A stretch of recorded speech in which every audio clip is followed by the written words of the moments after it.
Good morning, ladies and gentlemen. A warm welcome this morning for the webinar on implementation of National Education Policy 2020.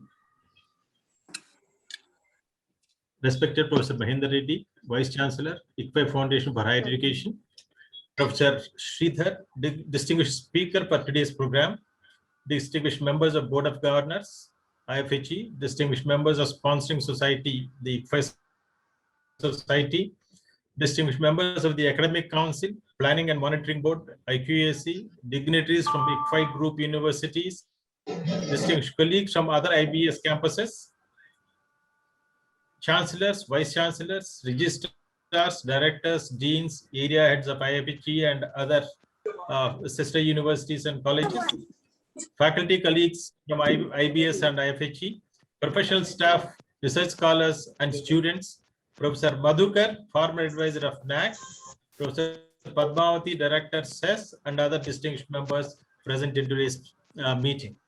A very, very warm welcome and good morning to you. Hope all of you and your families are doing well. My earnest request to all of you is to follow COVID protocols. We all need each other at this critical point in time. But for this pandemic, we always wanted to conduct this program in our campus. We missed the opportunity of having the august presence of Professor Sridhar and other dignitaries on our campus. We look forward for another opportunity for conducting another program with you in person in our campus.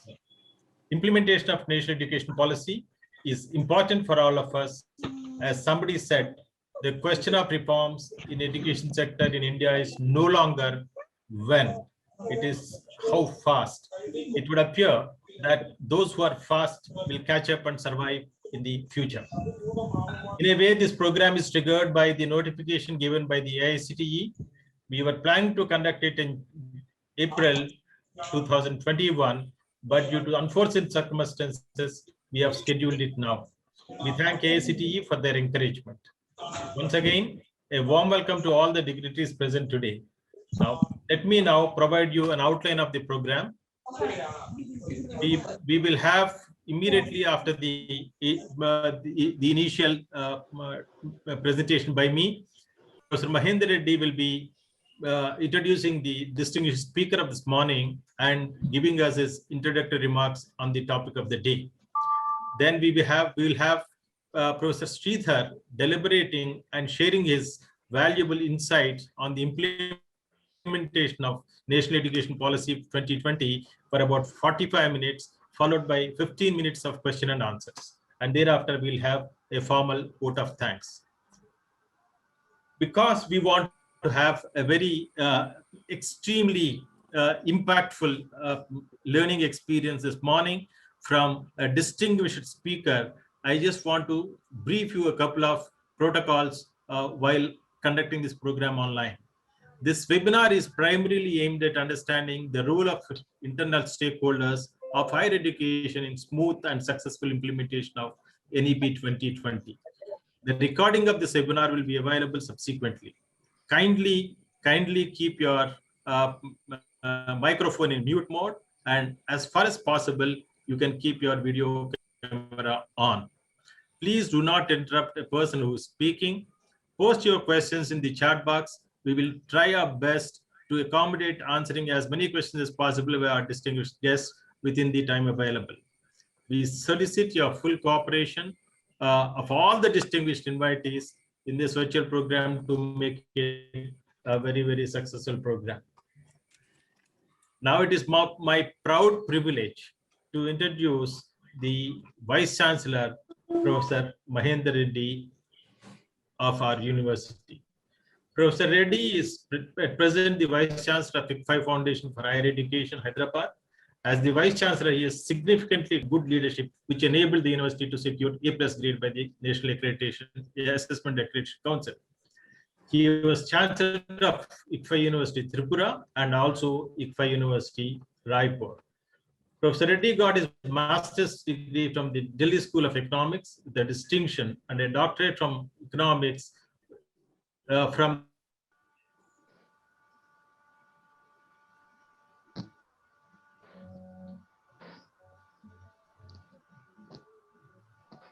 1 second.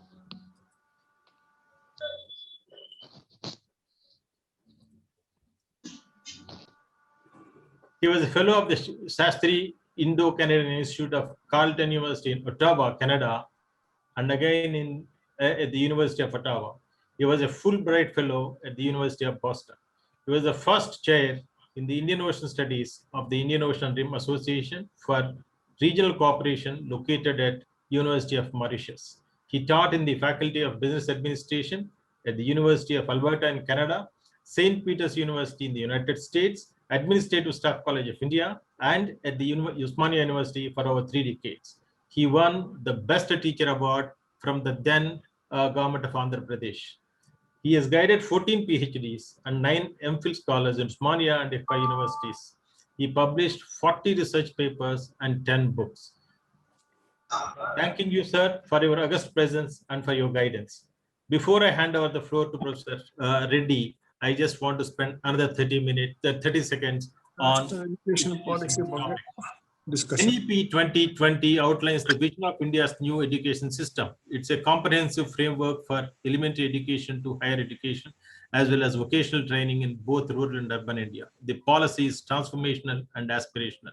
Smooth and successful implementation of NEP 2020 requires every stakeholder playing his or her part in the education ecosystem.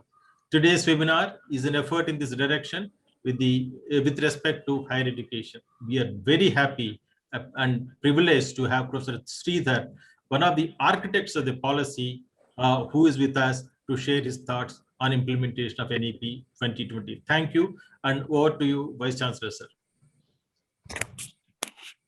Good. Am I audible? Good morning to all of you. Am I audible?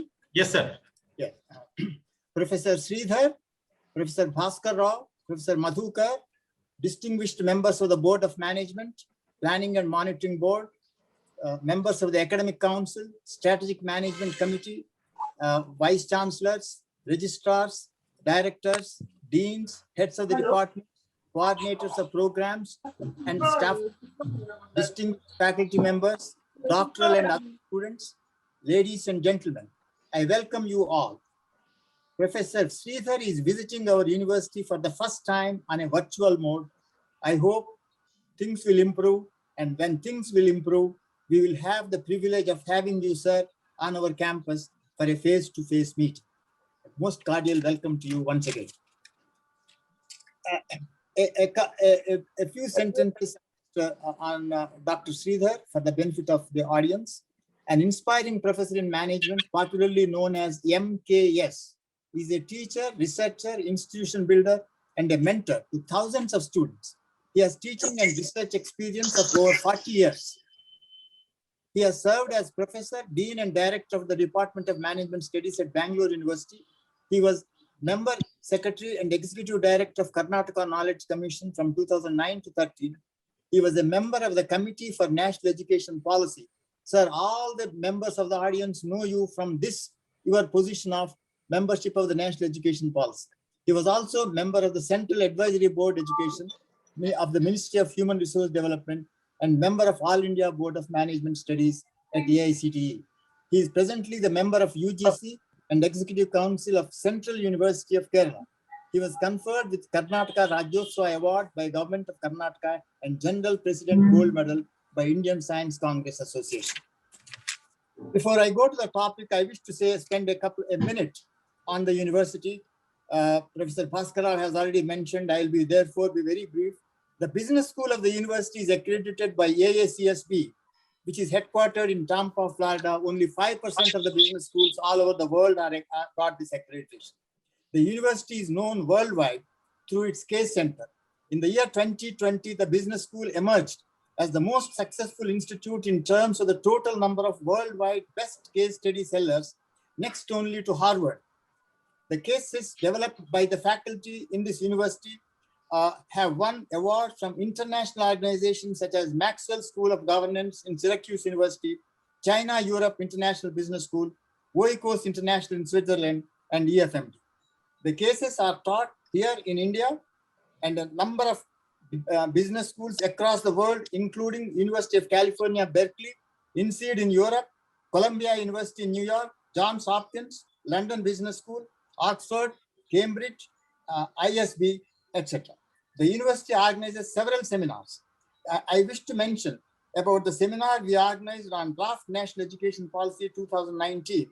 The recommendations of the seminar have been sent to the Ministry of Education. We are working now, we are almost at the fag end on a joint research project on the topic National Education Policy 2020, accreditation as a means of regulation in higher education, with the Center for Education and Social Studies located in Bangalore, of which Professor Sridhar is the honorary president. In addition, we organize several hundreds of seminars, conferences, and publish hundreds of articles in world-reputed journals, including in Scopus and ABDC journals, and a number of books. I'm happy to inform you, sir, that the university publishes 17 journals in management, engineering, and law. Now, I want to make a few observations on today's topic and implementation of national education policy. Policy is extremely important. Policy formulation is very important for any organization or country. But what is even more important is implementation. It is the benefit is in implementation. Just policy is only helpful guideline. I have a few points. Number one is the doubling of gross enrollment ratio from 26 to 50% by 2035. This doubling is a big jump. So to achieve this, do we go by the physical infrastructure or by high technology? It's going to be very expensive to develop the physical infrastructure to accommodate such huge percentage of the students as a gross enrollment ratio. We have in our university, we have started MBA online. In our university, where degrees are offered, where students can take the degree from anywhere in the country, and subsequently they can take anywhere from the world. Similarly, we have got ODL, where students can take distance education MBA degree within the Telangana region. That is an extra facility. So one has to think about it. Greater focus on online education may be easier for us and less expensive to reach the 50% target. Number two, how do we make learning more creative and innovative? This is a very, very important part. It's not just increasing the enrollment ratio. What is the quality? Are our students being creative?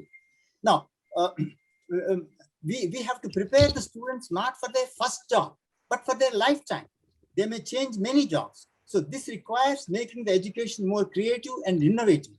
The responsibility is on the faculty to make every lecture, every classroom in every university. It should be creative and it should be innovative. The focus should be not on clear exposition of the concept, but their applications to the real world. This requires creativity. The teaching should not consist of mere lecture, but include practical work consisting of assignments, project works, term papers, etc. I would like to mention that here at ICFA University, we use case approach. We use case approach to ensure, to bring in creativity aspect. That is the innovation we are making here in this industry. The next important point is quality of teachers and research. I would say this is the crux of the report. How do we get good quality teachers? At ICFA University, what we do is every teacher has an agenda for teaching and research. The research, every department has faculty seminars. Every member of the faculty presents 1 or 2 seminars in a year. They have conferences. They attend conferences. They host conferences. They have doctoral dissertation proposal conference seminars. All the faculty attend. And they feel that the doctoral degree is offered not by the one single supervisor, but the entire department. That sense of commitment of the department is there in the awarding of the degrees. So the research also should be such that there should be a balance between rigor and relevance. This is a fundamental thing which has to be kept in mind in every country in the world. And it should be socially relevant. More important is not single discipline, because social problems are multidisciplinary. So we should orient towards multidisciplinary problem solving research should be the criteria, and multidisciplinary is the key word in our national education policy. And all this requires, it results in good quality, but then quality comes at a cost. So we feel whatever is mentioned in the national education policy of 6% of GDP for education, with a good percentage to research should get high priority. The National Research Foundation is an excellent idea. What is the challenge? What are the implementation? Implementation challenge is bringing out quality proposals. Mere allocation of the money is not enough. We need to have sound faculty members. More important is sound proposals, which are socially relevant, methodologically rigorous, so that they get good funding. Similarly, there are not only National Research Foundation. I would also like to mention that there are philanthropic organizations. There is industry. Whether it is National Research Foundation, whether it is philanthropy, whether it is industry, what is important is coming out by the faculty by an excellent quality of the research proposal, which is socially relevant, which is relevant to the industry, so that the society stands to gain, and that is the purpose of higher education. Well, one more point, in terms of quality of teachers, I am combining quality of teachers and research into one. There are thousands and thousands of quality teachers abroad in the world. We have to make efforts to bring them back by giving them proper incentives. The government also should take the initiative. We should work hard to get them. Some of them may return, and for the benefit of the country, for the benefit of supplementing the quality teachers. So the next point I want to say is abolishing the MPhil program. This is a very, very important recommendation. I am very much in favor of it. As a matter of fact, we don't have an MPhil program in our university here. You abolish, it's fine, but what do you do? What we do is the substitution, the implementation is have a good quality PhD program, have good rigorous coursework, have good research methodology course, where the student is subjected to number of research articles in reputed journals in his area. And it is not just reading the summary and abstract and conclusion. It is the responsibility of the student and the teachers to see to it that the article is read thoroughly in and out, to know what the critical view of it, so that he can think of improving that and come out with a better research proposal with better quality PhD thesis. So, no, we don't have to worry about MPhil program, but we must see that PhD program is of high quality, and we have introduced the PhD program, and I am happy to tell you that we have produced about 75 PhDs. Our PhDs are absorbed by IIM Ahmedabad, IIM Calcutta, other reputed business schools in the country, and IITs, as well as in institutions in UK, US, and Australia. The next point is standalone institutions such as IIMs, IITs, agricultural universities, legal universities, etc., shall aim to become multidisciplinary. The word is multidisciplinary institutions offering holistic and multidisciplinary education. Here the point is, are we going to advise these institutions to start extra disciplines?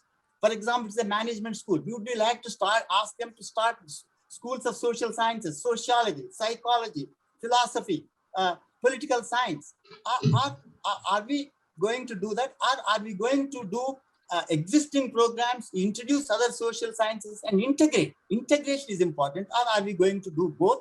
I think this integration is a challenge, and it needs good quality teachers to do the integration work, and a lot of homework has to be done. Then the next point I would like to say is ICFI Bank of Credit, Academic Bank of Credit, usually known as ABC.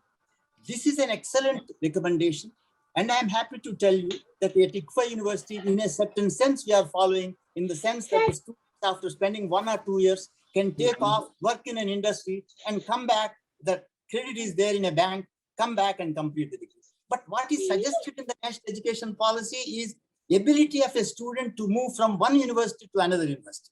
We should ensure that the semester should coincide from one university to other university, and there should be a choice-based credit system, so that you don't have to repeat the courses taken in one university in the other university. And whether the movement should be within A++, within A category, or complete freement, this is another thing which needs to be discussed. The next point I want to talk about is vocationalization and entrepreneurship. Vocationalization may provide a solution for the skill shortage in the country.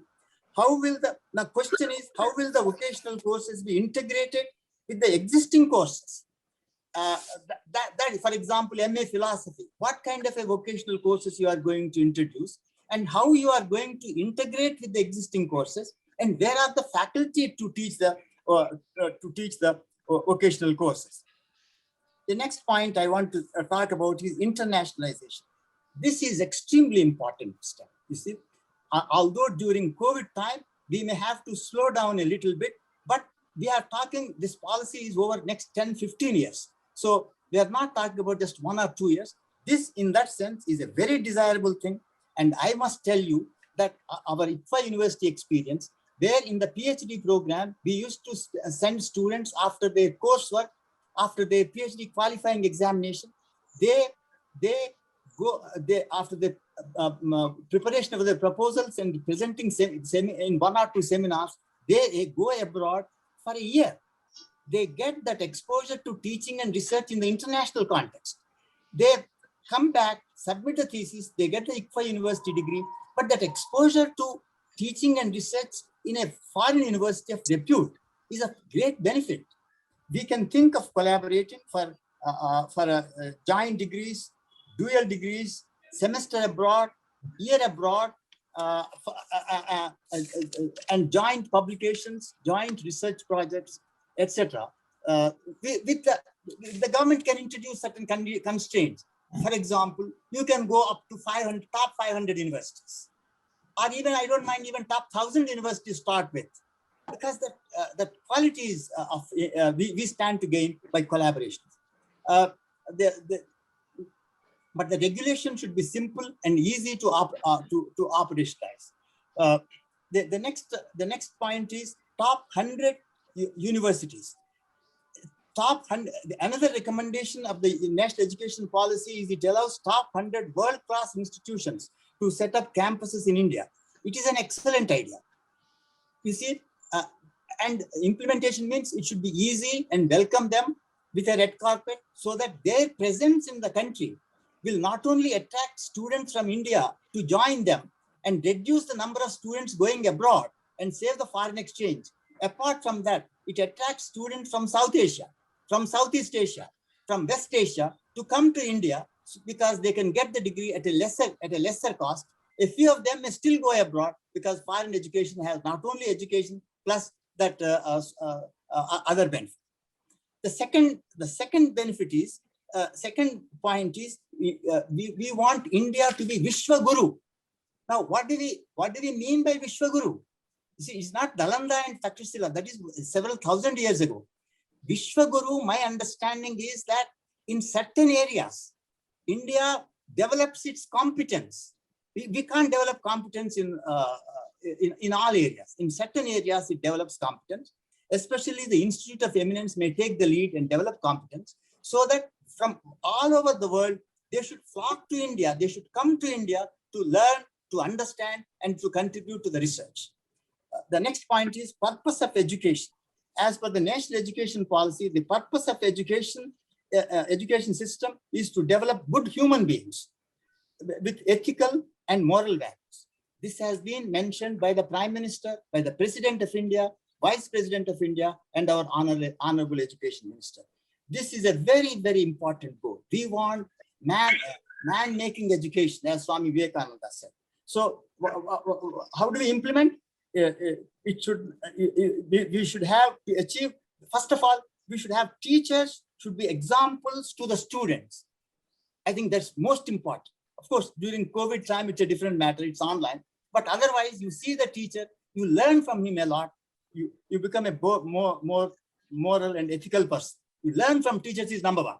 Number two is colleges should observe birthdays of such persons as Mahatma Gandhi, Swami Vivekananda, by involving students in debates on the purpose of education as pronounced by these great personalities and others. It should not be a one-day affair. You only observe January 12th, Swami Vivekananda birthday there, and then you forget about it. It should be, the student should be so thoroughly involved. They should inculcate the spirit of the teachings of Swami Vivekananda and see that it is implemented throughout the year and throughout his life. The next point is, how do we operationalize the light but tight regulation This is also a very important thing. I would suggest in one sentence, focus on outcomes, minimal paper. I now come to the next point, governance and effective leadership for higher education. Through a suitable system of graded accreditation and autonomy, and in a phased manner over a period of 15 years, all higher education institutions will aim to become independent, self-governing institutions pursuing innovation. Measures will be taken to ensure the leadership of highest quality and promote an institutional culture of excellence. The board of governors of an institution will be empowered to govern the institution free of any external interference, take all appointments, including that of head of institution, take all decisions regarding governance. Two important points are mentioned. One is culture of excellence. How do we get this culture of excellence? We want it, but it cannot be obtained via government order. It cannot be ordered by giving a circular. It has to come by providing leadership in every institution and by the teachers. They have to take an important role in developing that culture of excellence, that culture of research, culture of excellence in teaching, focus on applications and etc. And another thing is the other point which says the board of governors should be such that they should have the complete freedom in appointments, including the appointment of vice chancellor and principal. You see, there should be no intervention by any other force other than the board of governors. So we should have board of governors should be of competent people. That's the most important thing to achieve this goal. So the fund may come from the government, state government, but there will be no intervention in the appointment of the vice chancellor. Appointment of the vice chancellor will be greater autonomy to the board, so they will decide based on exclusively on the merit of the person. The policy recommends consolidation of higher education institutions from about 1,000 universities and 40,000 colleges to 15,000 higher education institutions. This is the main advantage of this beautiful recommendation is that the benefits of the scale economies. You have to convince the faculty, you have to convince the support staff about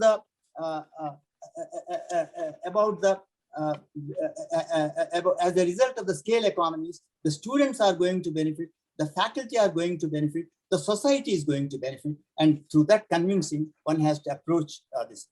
The next point is affiliated colleges.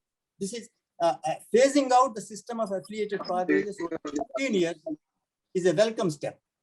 Transforming affiliated colleges to become autonomous degree-granting colleges is a formidable challenge.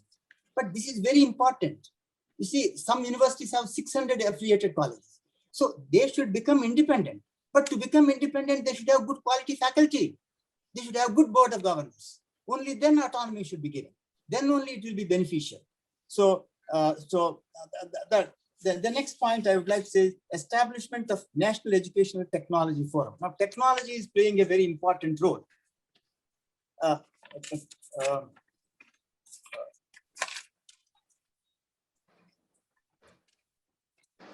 Technology is playing a very important role. Technology includes new technologies such as artificial intelligence, machine learning, blockchain, smart boards, etc.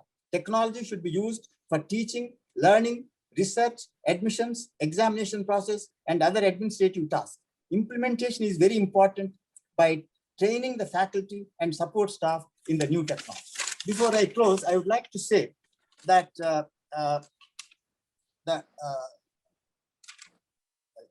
just like to say one more point, that the private and public universities, they should be treated at par. This is an extremely important recommendation. And merit alone should be the criteria in deciding the quality of a research project or a workshop proposal or some other proposal. Merit alone should be the criteria, and this is a very important thing, benefit to, because private universities are also contributing to education. They are also contributing to the building of the human capital in the country, and therefore they should be treated. Now, before I close, I would like to say that every institution should try to implement the national education policy. It's not that somebody else will do and we will sit down and watch.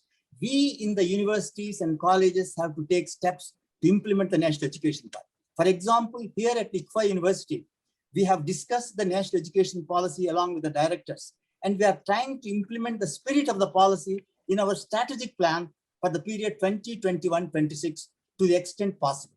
The institutions of eminence should take a lead in implementation because they are 20 in number. Others also should try, but they should take the lead so that others to follow. Thank you very much, sir. I now request Professor Sridhar to address the gathering. I apologize if I have taken any additional time. Thank you, sir.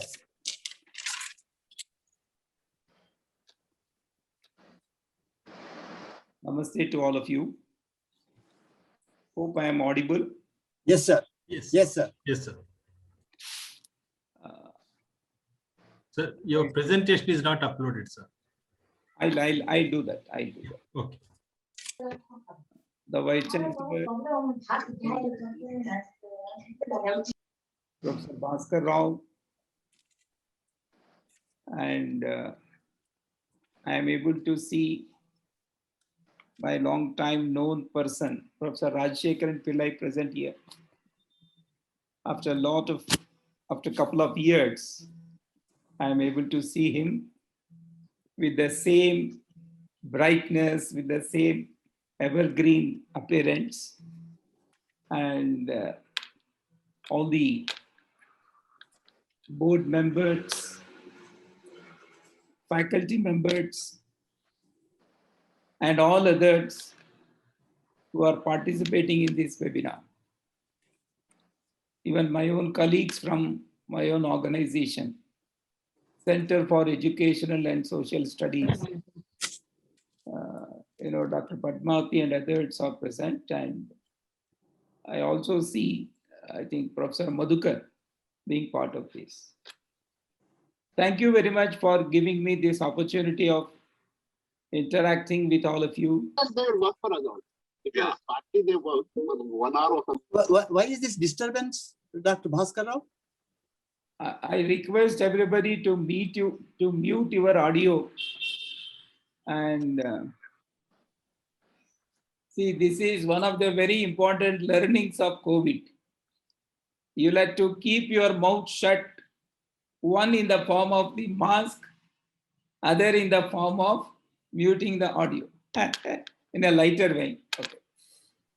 So I'm very happy that I'm able to meet all of you, especially I am participating in a webinar after going through the process of being positive. So I'm very happy that I'm back in action, and this is actually a signal to everybody that, that if we keep our moods, our morale high, we'll always come back and nothing will happen, and a lot of efforts are happening. I pay my respects to all those who are departed, and also any number of others who are putting their efforts like anything to mitigate the suffering. I think when we are discussing the highest policy on education today, education must also transmit the value system of serving others, the value system of feeling for others. I don't know how many of you heard today's morning news that one executive in a company in Pune, in Patna, has set up an arrangement of supplying oxygen cylinders at the doorstep of people. And the last few months, he has supplied 1,500 oxygen cylinders. And he drives along with his wife in his own vehicle and submits. You please tell me, I think our education has to develop this kind of quality, this kind of values. That's why we revisit education every time. So I'm very happy that ICFI, Foundation for Higher Education, all over the country, through various universities, etc., you have already said a lot of things proactively. And in fact, like you, there are some other institutions, both in public and private, who have done excellent work as institutions. And there are thousands of people, teachers and others, who have put in excellent work as individuals. So I think whatever the policy that has come, it is not something like a standalone. It is actually nothing but continuation of the effort put in by all these institutions and individuals cumulatively for the last so many decades. If we have reflected anything in the policy, it cannot come just like that from blue moon, just like that from outer world, outer space. It is because of all these experiences it would have happened. In fact, I always feel, this policy is like a long jump with a jump, the long jump. What is the kind of long jump?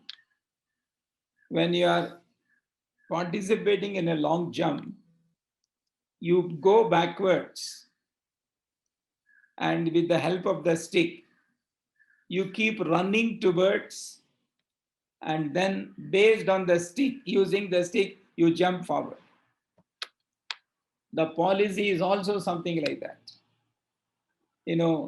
When we thought of the policy, we had to go back, we had to go into the past.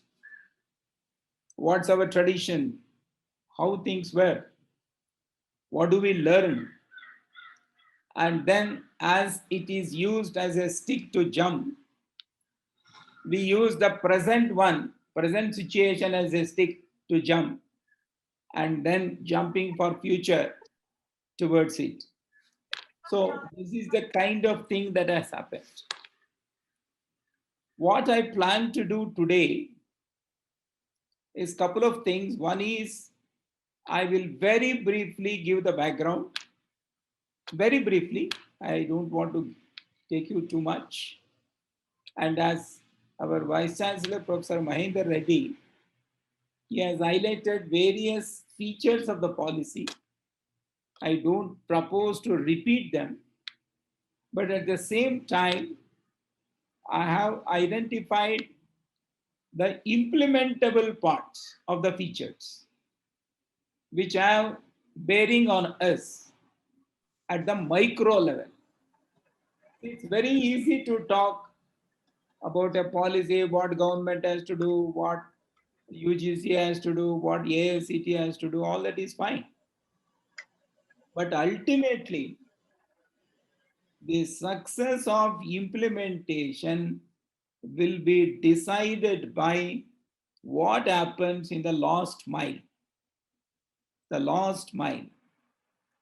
So therefore, this is what I have tried to do. Now, what I will do is I will share my presentation one after another. If you have any issues, you can ask me or you can send me through chat box also. And maybe towards the end, if there is anything very important, you can also stop me and ask. You'll have to unmute yourself and ask. I don't mind, but I don't propose to take 45 minutes kind of a thing. I'll make it little brief to start with, and we will spend more time on Q&A. Then only we will understand better.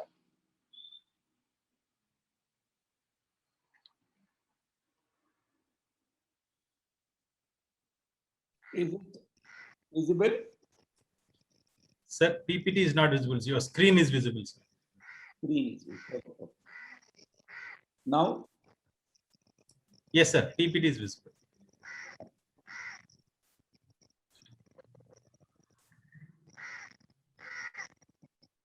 if I see the journey of the policy, as I said, it is based on the past,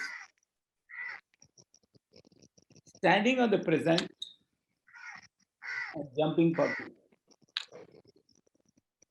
So when we look at the past, it is civilizational and educational. See, you cannot completely brush aside the context and the tradition that we have come across. What are the challenges? It is not the problems. It is the challenges and the state. And what is very important in any policy is what is in it for their future. And if you take the kind of approach the policy has followed, how did you, it is based on completely the aspirations. See, you are not just addressing the problems of the past or challenges of the present. You're actually looking at aspirations of the future of the people. Therefore, if you have to really capture the aspirations, you'll have to follow bottom-up approach, not top-down approach. Not only that, when you are catching and connecting with the aspirations, only one mode is not enough. You'll have to have multiple modes so that different kinds of people have different kinds of people have follow different platforms, different modes of communication. So that's why it is multiple platforms.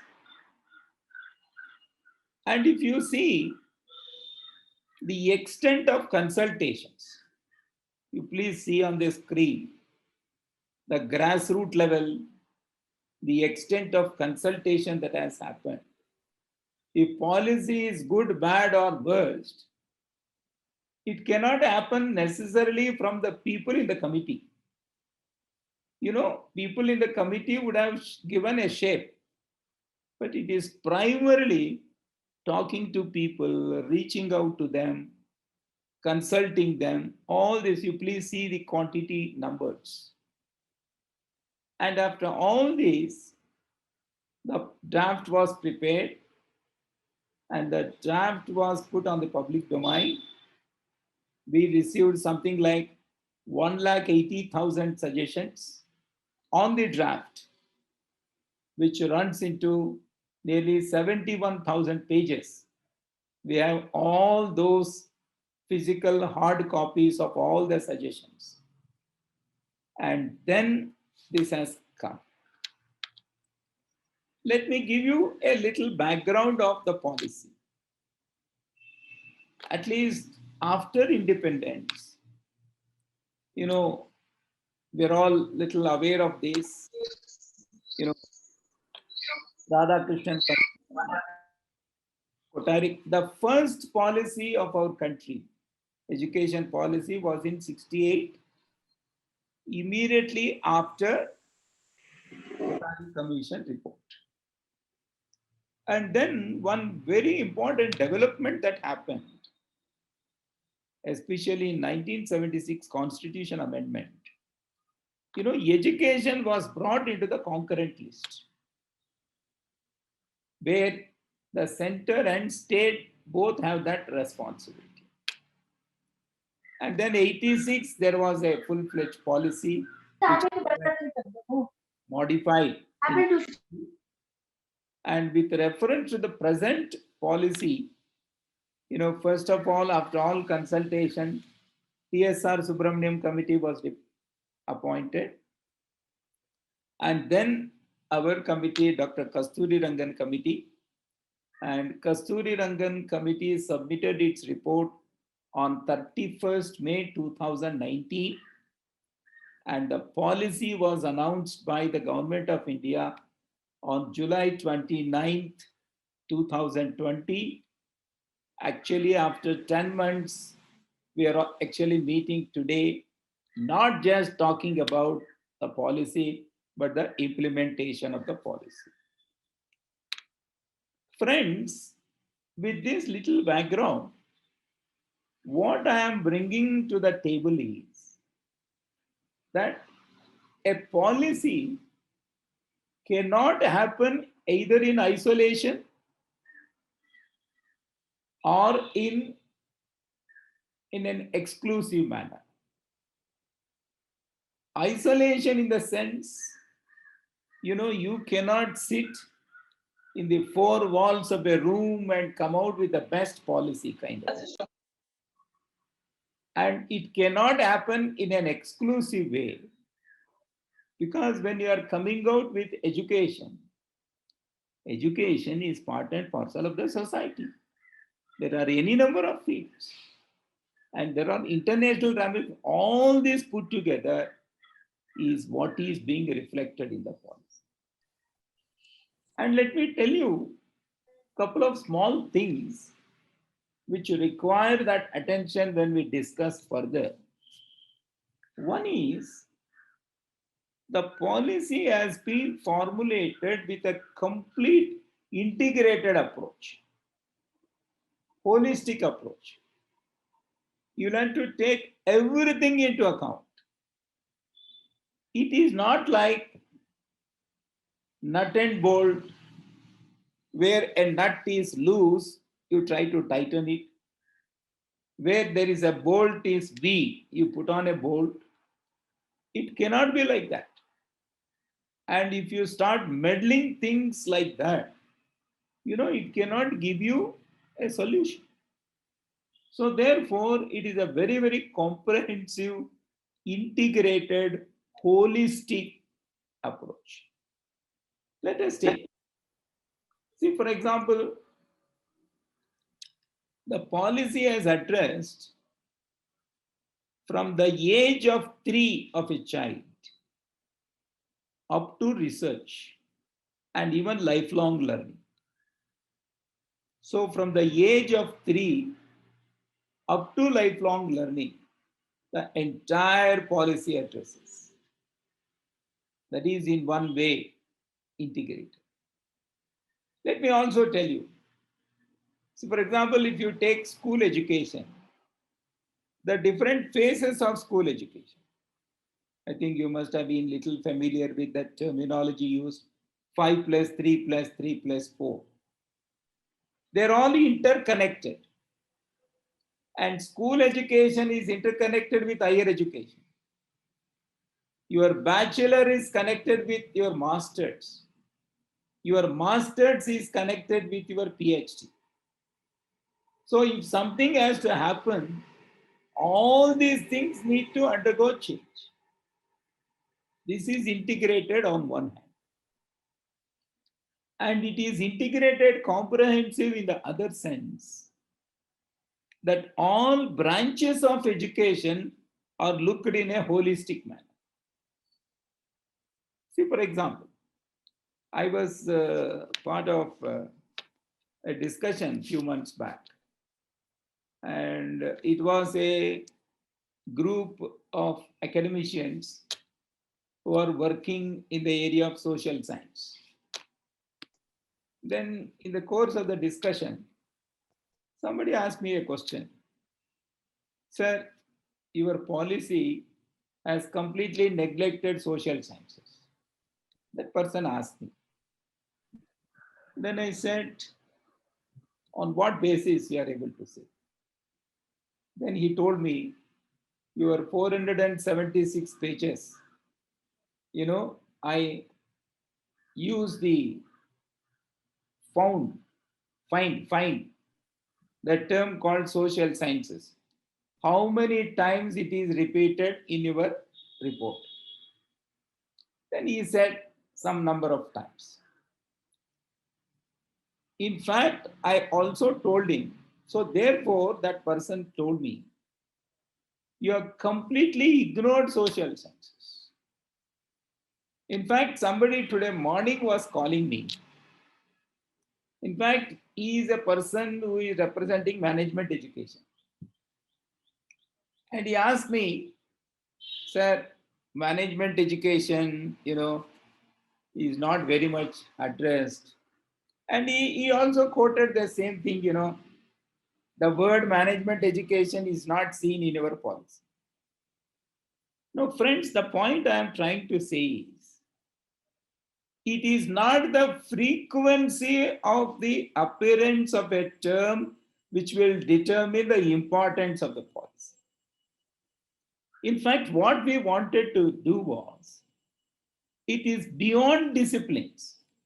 See, what should be the system? What should be the education policy? Whether it is management education, social sciences, technical or medical or whatever it is. School education basics are this. Higher education basics are this. And this is how a system has to work. So that's why, friends, what we have to say is, a student is looked not only in academic way, but also in all dimensions. For example, there is one principle that we have said. The, the walls between curricular, co-curricular, extracurriculars have to be removed. There is no hierarchy. Curricular has more important. Co-curricular next important. Extracurricular is next important. And your walls between arts and science, academic and vocational, all have to go, because you will have to look at the system. So this is the approach with which we have done. And second thing, see, the entire policy is not based on the general perception that it is the government which drives the policy. It is the government which makes the policy and implements it. In fact, the unwritten spirit of the policy is that every one of us, every institution has a role to play in implementation. I think that is very, very evident. Maybe when I go through the remaining few slides, you'll be in a better position to understand. But this is what I wanted to brief you before I go to the next things. Whether anybody has anything to ask until what I have just said. If you have something to ask, you can.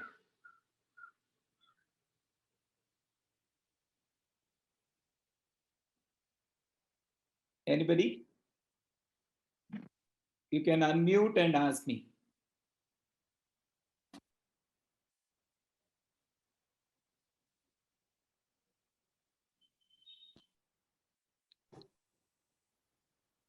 Okay. Now, what I have done in the next 4-5 slides is, how was the education? I am talking more of higher education only. How was it till now? What is its focus now in the policy, which has got an implication for implementation? In fact, these entire 5 slides that I am going to share has a complete bearing on implementation at the micro level. At the micro level. Please see. Here, till now, I think because you have the slide before you, what we follow was the focus. Now onwards, what we do. What you do at your institution level is going to be the focus. And if you have to do, you have to think, you'll have to understand, you'll have to decode, you'll have to consult, you'll have to brainstorm, you'll have to experiment, you'll have to innovate. Then only you can do something. So the focus is not following somebody else's regulation, but the focus is on what every institution does. For example, if it is a university, what does the university do? If it is a college, what does the college do? If an individual department, what does the department does? Like that, the focus is on doing things in your institutions. This has got tremendous implications on implementation. Am I right? Next. All these years, because of the affiliation system, the kind of system that we had, all the previous until now, I am not saying right or wrong. See, if I am saying we had focused on these things and now the focus is on like this, I am not saying things were wrong. The times have changed. The realities have changed. Therefore, we need to focus like this. See, if I say that regulation was not effective, it doesn't mean that UGC was wrong. It doesn't mean AICTE was wrong. No, it is not that question. We should not get into that kind of a conclusion. Universities, now the entire focus will be on colleges. The different colors that I have used, you please see. It was on universities, now it will be on colleges.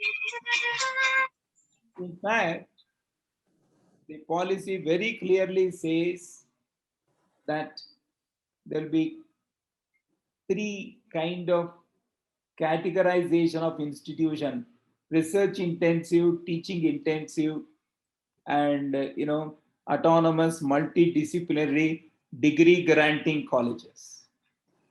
So the focus is on college, but not on university. Therefore, there will be no affiliation system after a few years. You will have to do things. So therefore, you please combine the two. What you do in your college, both the first points put together, do in college. That is the implementation. And then when it comes to regulation, this was also shared previously. It has to be a light. Light means not too many things, the very, very important ones. And then that will be emphasized very tightly. This is one of the very important things of the, see, for example,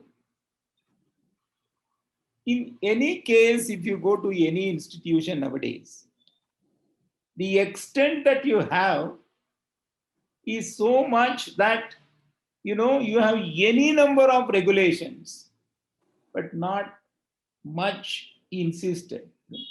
This is the kind of a situation. And the regulatory bodies,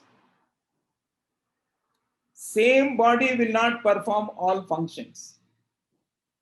Different bodies will perform different functions. It's a macro level issue. This is where Higher Education Commission of India will be there. Under that, National Higher Education Regulatory Council, and then Higher Education Granting Council, and then General Education Council, National Accreditation Council. Like that, there are different bodies, they will perform different functions. Flexibility is the most important thing. Please see the flexibility part. See, it is not the rigidity. Everything is laid out, you follow that. No. Depending on your situation, depending upon your this thing, you'll have to follow that flexibility. So if you have flexibility, how do you take care of that flexibility in your institution and at your level, at the level of the faculty is the issue. And normally certification from now onwards, it will be every year there will be certification. Not at the end of 3 years or 4 years or whatever. Every year there will be certification. Maybe to, if some innovation happens, you can also bring in something like half yearly certification also possible. So that kind of a thing is also possible. So it is not certification at the end, it is certification at frequent intervals of a course. Now, the combination of subjects, it used to be university used to decide, and they used to have a rigid way of this is how it has to be, and all the colleges used to follow. Now there will be creative combination by each of the higher educational institutions. If you have to have your combination, let us imagine. See, let me tell you, there used to be a time when students had no choice of institutions, of courses. Now students have choice of institution, choice of courses. I want a particular kind of a combination. I would like to go for that. There is now scope for all such things. And you know, the kind of entry and exit, multiple times you can do it. It will ensure that kind of mobility. You know, you will be having that academic bank of credit. On the basis of that, you can do it. I've used a small strategy terminology here. Till now, what we used to do was we used to push the institution, we used to push the courses. Now, what we will do is instead of pushing, we will pull. We will pull the students to your combinations. And how do you pull them? You pull them by satisfying their aspirations. So you pull them, not push them. If you have to pull, you'll have to have your own very attractive combination, what the students want. For example, if there are some 2,000 students in your institution, then we need to constantly keep track of what the students' aspirations are. If we don't do that, then you will miss the bus. Somebody else may come out with a good combination, then students may shift. That student need not have to study only in your institution. They can always go for multiple entry and exit. That provision is there.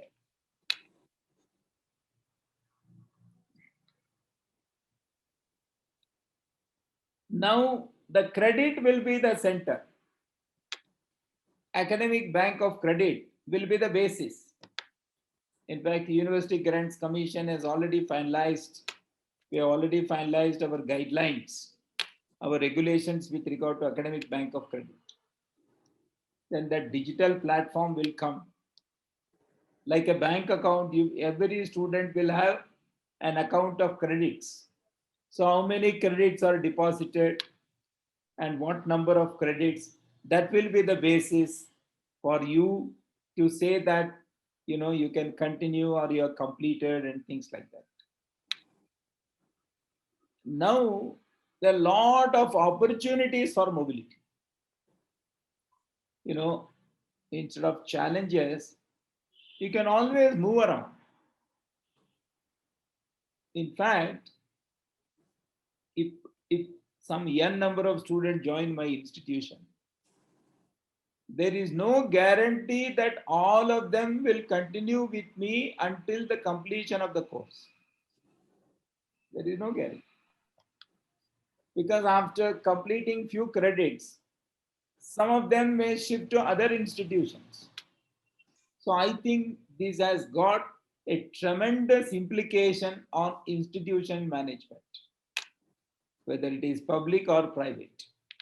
I may shift from one institution to another because what I need to get is a number of minimum number of credits who will be there in my account. Now, autonomy is the reality. It is not the affiliation which is the reality. Autonomy. What I do, how I decide, how do I manage, how do I give a leadership, that will be the reality. And you will address more and more the demand side rather than on the supply side. So, for example, there was an issue which was said, including the Vice Chancellor said, GER from 26%, it will be increased to 50%. All these years, the strategy for increasing GER used to increase the supply. Now onwards, it is by creating demand and by addressing demand, you want to increase the GER. And also, you please see, passion of the student is going to be so critical. Passion. You need to understand. What we used to do was, we used to consider the marks that student has got. But it is the passion which is going to be very important. And then the choice will be wide. And the teacher will no more just be the agent of teaching. And it is not predominance of content. It is a content with pedagogy. Your pedagogy is going to play a very, very important role. So friends, what I feel is, when the national education policy with all the features are in front of us, and it is the implementation, which I just mentioned few points, which has got lot of impact. And today, it is not on the policy that we are discussing, it is on the implementation. So now I am open for some interaction. So I request you to come out with your questions, and then I will conclude with one or two points at the end. Please. Good morning, Professor Sridhar. This is Dr. Jaishankar. Yes, Jaishankaran, how are you? I'm fine. I must thank you for a nice policy that you have created for the country. I have a few questions. I was born before independence. I've read all the policies right from Radhakrishnan report. Now the question is, despite the fact we had 7 or 8 good reports, we had a problem with implementation. So from your side, I want to know where we have missed in implementation, right from Radhakrishnan report, the Kothari report, and then Sam Pitroda's report.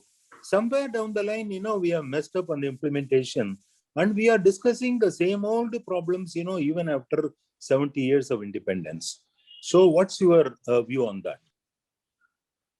Sir, one thing is, I think in the initial comments when I made, I think I brought this point, that is, this policy has so much for each one of us to implement. See, for example, that's why I said, what is that I can do as a teacher? Leave alone whether the government does it or not. Whether UGC does it or not, college can do, university can do, department can do.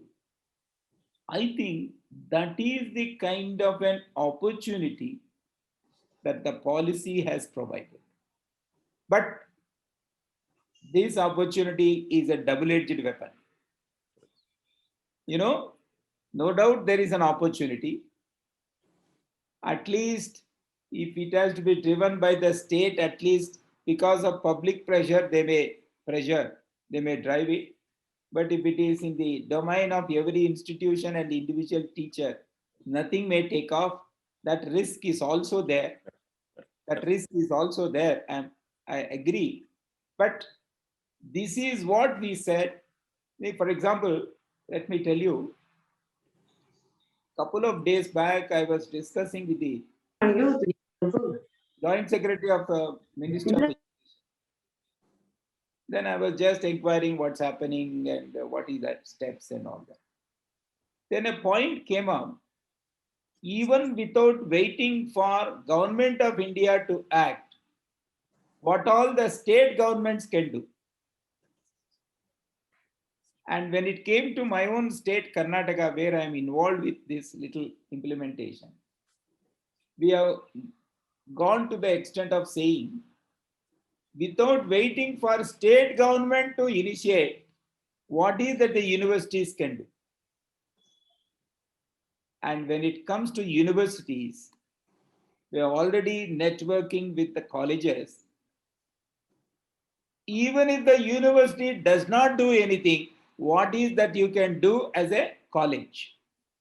And finally, even if the college doesn't do, what is that I can do as a faculty member? So this is the approach. I feel, I'm not saying others have failed, but I can talk more and more about what is the kind of approach that we have set. So if there is a better interaction, awareness, discussion among all the stakeholders, I think the possibility of implementation is more in this kind of an approach. That's what I think. Sir, Just there is a one more- question. There is a question from Mr. Sudhakar, GP Sudhakar. I will read out the question. What is likely to happen to MBA and PGDM? Will independent B schools exist? Today we have UGC and AICTE regulating management education. What might happen in the future? Who will vet new innovative courses? Your lecture has been fantastic. I think Dr. Sudhakar, this is very, very clear that we are not looking at the future of one kind of institution. We are looking at the future of education, higher education.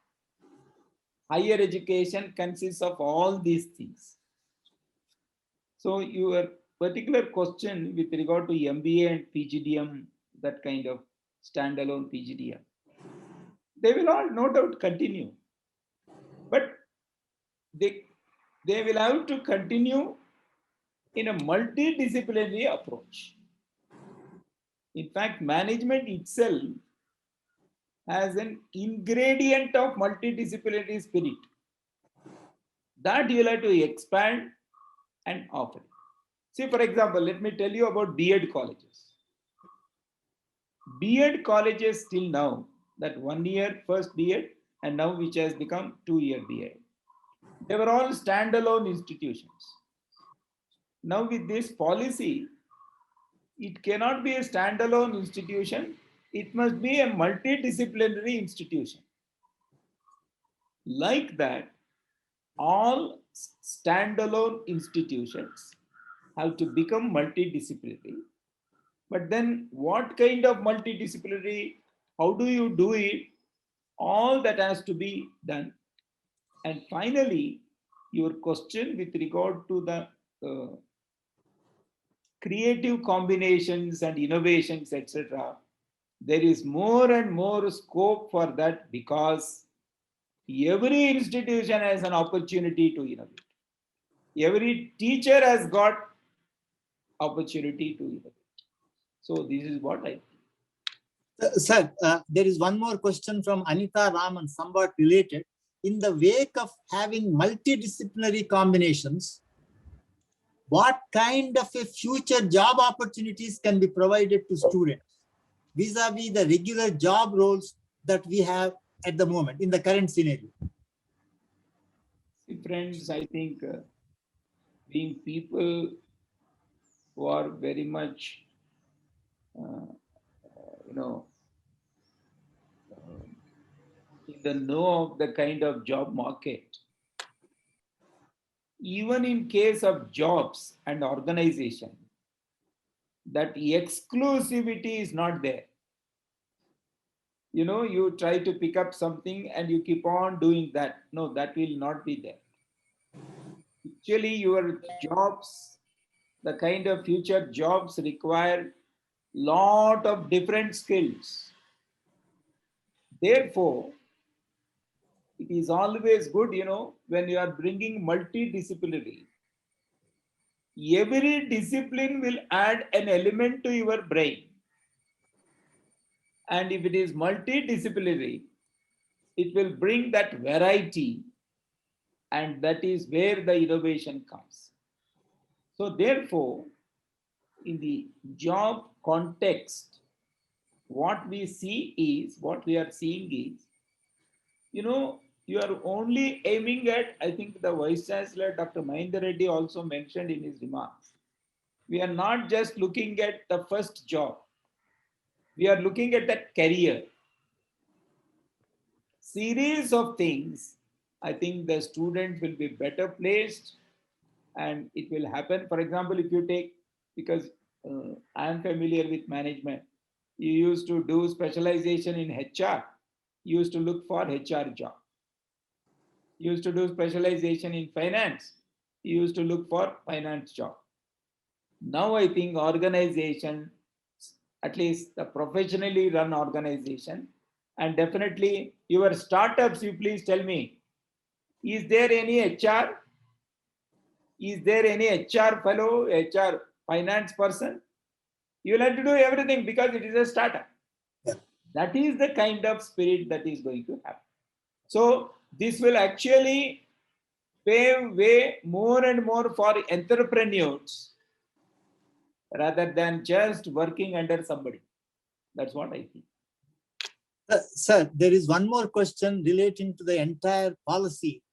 Did we intentionally or otherwise compare and build our national education policy in comparison or in line with education policies of other countries? This is from Siva Prasad. So, Actually, is it with other countries, in comparison with other countries, or is it completely independent? no. See, as I told you, we cannot work in isolation. I cannot say I'll close my eyes to the entire world and only look into my own. It is not possible. But at the same time, you need to recognize your strengths and your context and your own traditions.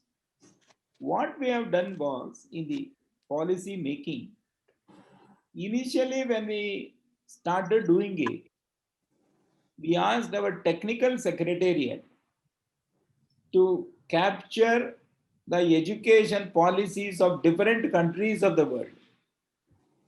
And we looked into all the highlights.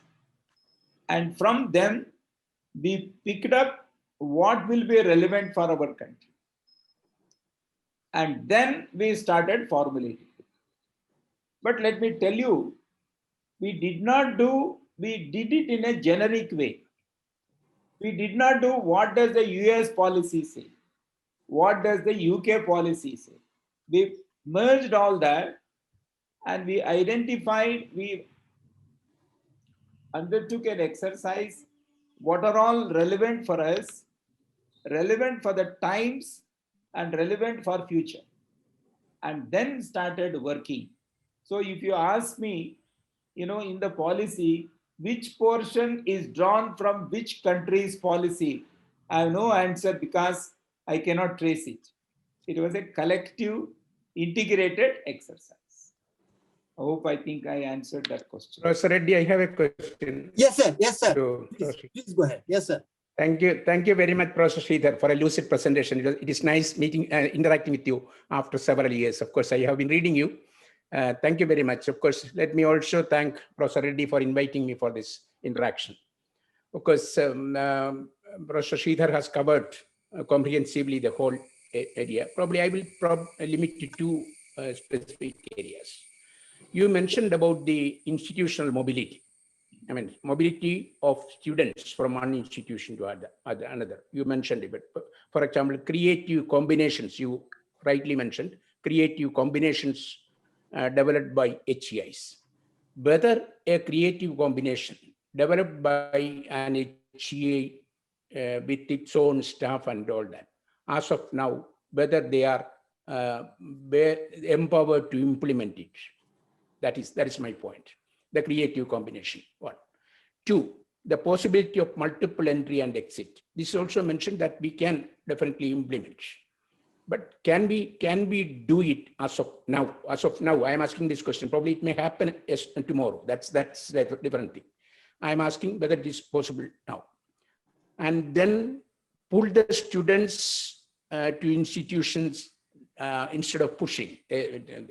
So these are the beautiful, very salient features of the NEP. You highlighted it also. I just took it away.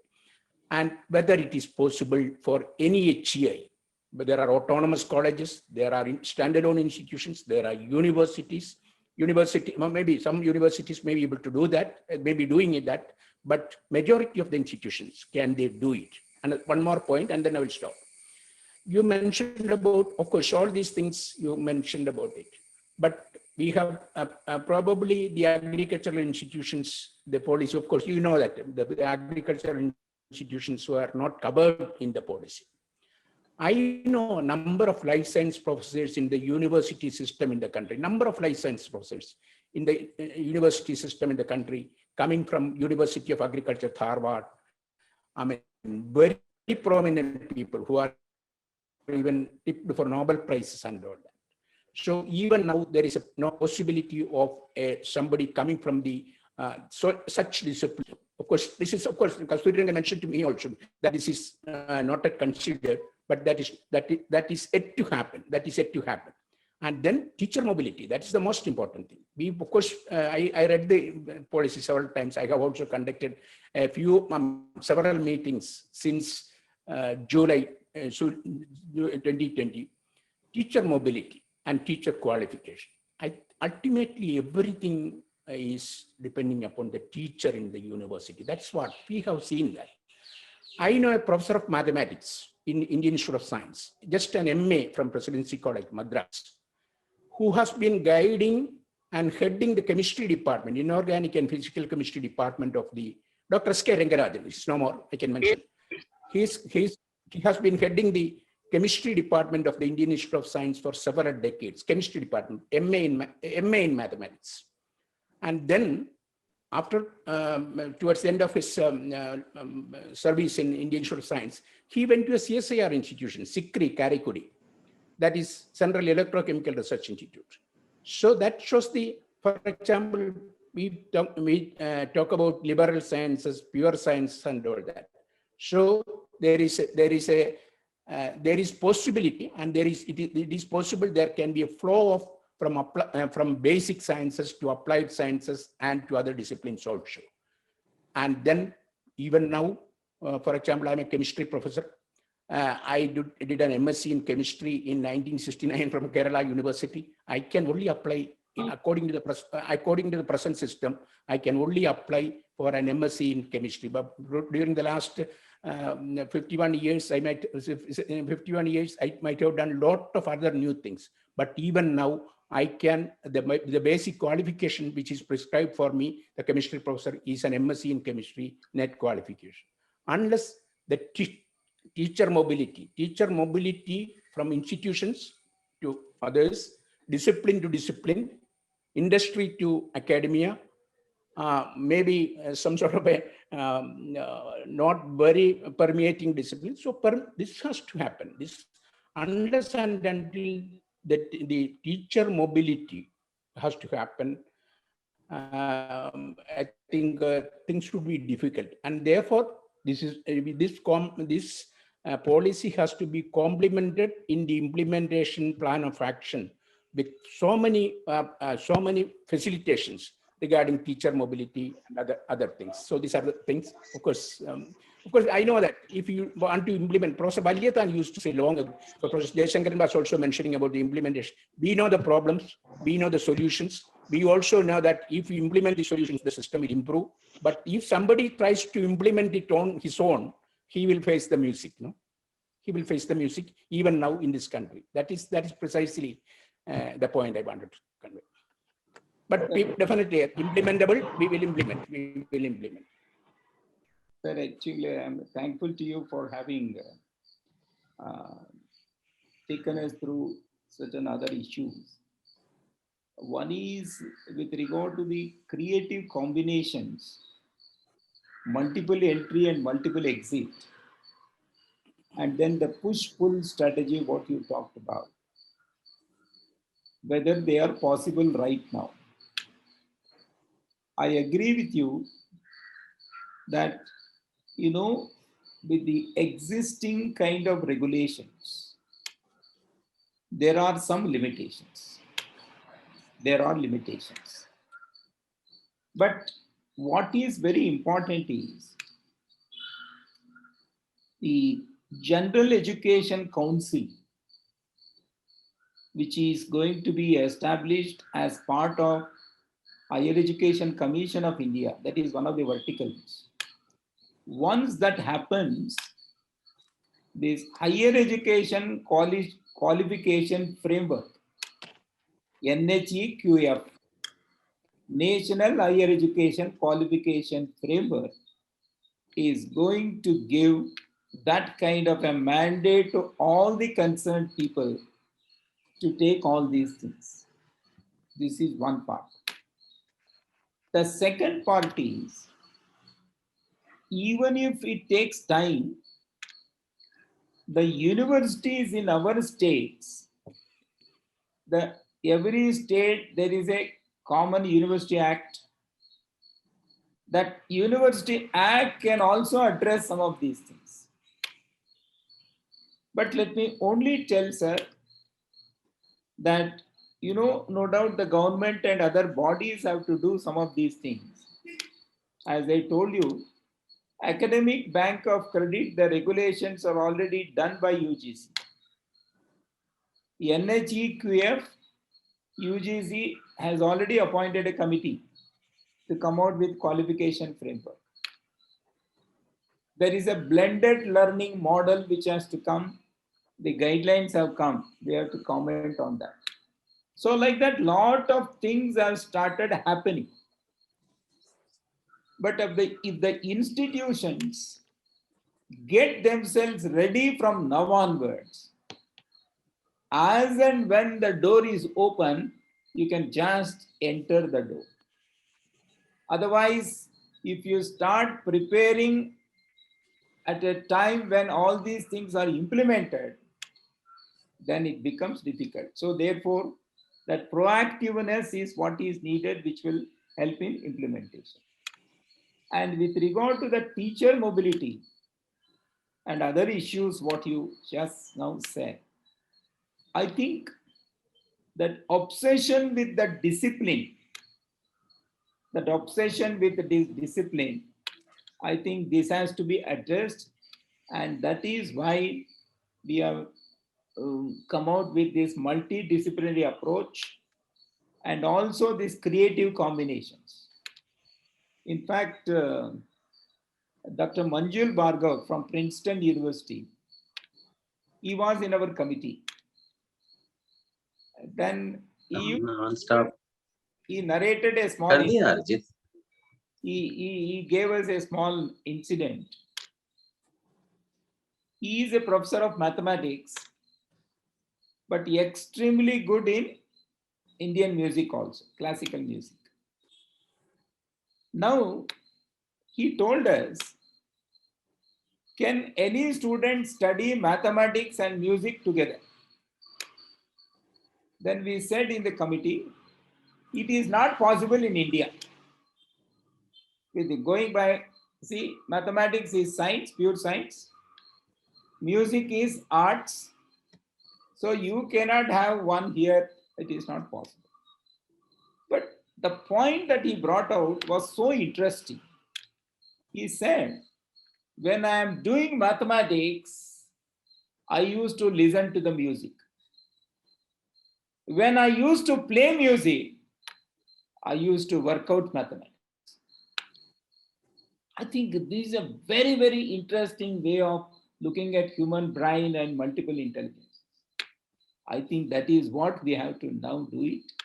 So I think what Professor Rajashekaran Pillai mentioned about the mobility of teachers from institutions on one hand and from disciplines on the other, I think this has to be addressed through all these needs. That's what we are also expecting. Hope I came to your... Yes. Thank you, sir. Now the time is up. Only Thank you. one last question. This is from University of Kalaburagi. Dr. Kalaburgi. Vijay Raj Sahu, Department of Management in Gulbarga. What changes can be made in management studies as it is already a multidisciplinary subject? This is the last question, sir. Sir, my request is, don't try to look at the policy from your lens of your subject only. I think it is time for us to look beyond the subject.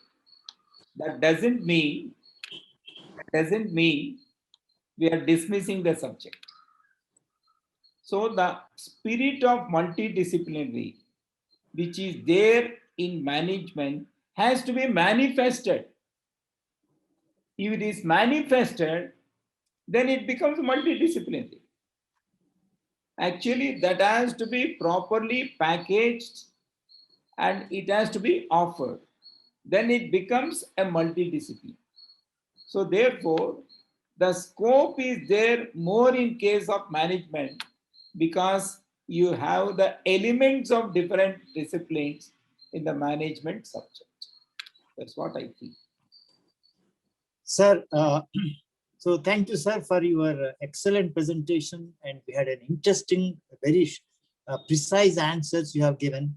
Would you like to say any concluding remarks?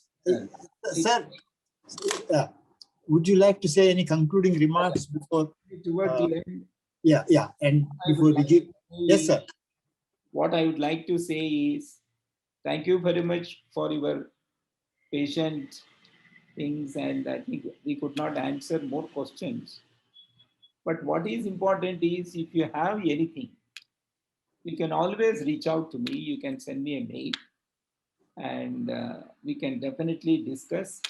But let me only say, if all our hearts and hands don't join together, this policy cannot be implemented.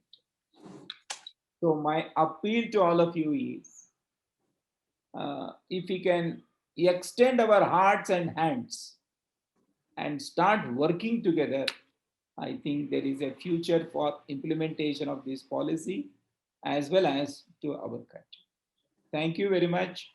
Thank you, sir. Thank the IGFI Foundation for Higher Education, Professor Reddy and Professor Bhaskar Rao for having given me this opportunity. And I also could connect with Professor Pillai, Professor Jayashankaran, and all others today. Thank you very much. Thank you, sir. Now I request Professor Bhaskar Rao to propose a vote of thanks. Professor Bhaskar Rao? Yes, sir. Yeah, can you propose vote of thanks? Yes. Right. Yes, sir. Yes, sir. Sir, thank you so much, Professor Sridhar Garu. Ladies and gentlemen, good afternoon to all of you. I deem it a great honor and privilege to propose the vote of thanks for this immensely valuable webinar. First of all, let me sincerely thank the Almighty for making today's program a resounding success. Last night, at around 10, 11 o'clock, around that time, I was just praying God that let this session happen successfully. And thank God it has happened. And thank you, Sridhar sir, for giving us this privilege of addressing this first session after you have recovered fully well. Thank you very much. And we need you, and God bless you, sir. On behalf of the ICFI Foundation for Higher Education and the entire fraternity of our university, I thank today's distinguished speaker, Professor Sridhar, who, despite his busy schedule, found time to grace this occasion. Thank you for enlightening us on the NEP 2020 and for the insights on its implementation. Sir, let me honestly admit, I've attended a few other sessions on NEP. I think the perspectives that you have given are far more insightful, and I think the clarity is much better now. And that is probably the best thing that all of us have got today. The person who is in the thick of the preparation of the policy has addressed us, and that's a wonderful experience. There is no substitute to hearing from you, sir, on these matters of great importance on the implementation of national education policy. I express my deep gratitude to Professor Sridhar for being amongst us this morning and for his valuable contributions in making NEP 2020 and in general, and to the webinar in particular this morning. Sir, it is our privilege to have you as our guest today, and it would be our privilege to host another program on our campus as soon as the situation permits in Hyderabad itself. As I proceed to thank our distinguished invitees, let me quote John F. Kennedy, who said, "As we express our gratitude, we must never forget that the highest appreciation is not to utter words, but to live by them." At IFHE program, sir, as we have heard you today, we are here not to just add another event to our series of events, but take this opportunity to internalize the deliberations and implement them to the best of our abilities. I am indeed grateful to our Honorable Vice Chancellor, Professor Mahendra Reddy, for his encouragement and guidance in successfully organizing this program. I thank him for his keen interest and constant support all through this program. My gratitude is due to the ICFI Society for readily supporting this program and providing all the required resources. I am grateful to the distinguished members of the Board of Governors, Academic Council, Planning and Monitoring Board, IQAC, and other dignitaries from various universities, people like chancellors, vice chancellors, directors, deans, registrars, and other distinguished members present in this August gathering. I thank the branding team for the support extended from promotion material to the media coverage. My special thanks are due to the area heads, the registrar, dean academics, director, faculty of law, director, faculty of science and technology, and various other senior colleagues of mine in the university. I thank all the distinguished invitees present here for accepting our invitation and being with us, paying your attention. I thank the director and her team at CES, Director Padmavati Madam, and the team at CES, and Dr. Madhukar for their presence in today's meeting. For the world, friends, we may be just teachers, but from the perspective of NEP 2020, we are the catalysts of change for a brighter tomorrow. I thank my colleagues for their cooperation making today's webinar a grand success. I also thank our professional staff for all their support in making this program a memorable one. I thank our student friends for their keen interest in participating in the webinar. NEP 2020 drives you to think of the future. Build your tomorrow on yesterday and do great things for the society and the country informed us today. Finally, I leave you with this inspiring quote. Mahatma Gandhi said, and I quote, "Be the change you wish to see in the world. We, the teaching community, wish to see a sea change in the higher education for a bright future of our children and for the youth of our country. If you don't bring the change now, then when? Friends, let's gear up. On that note, ladies and gentlemen, once again, I thank you all for your attention. May God bless you and your family. May God bless ICFI family. Namaste. Thank you.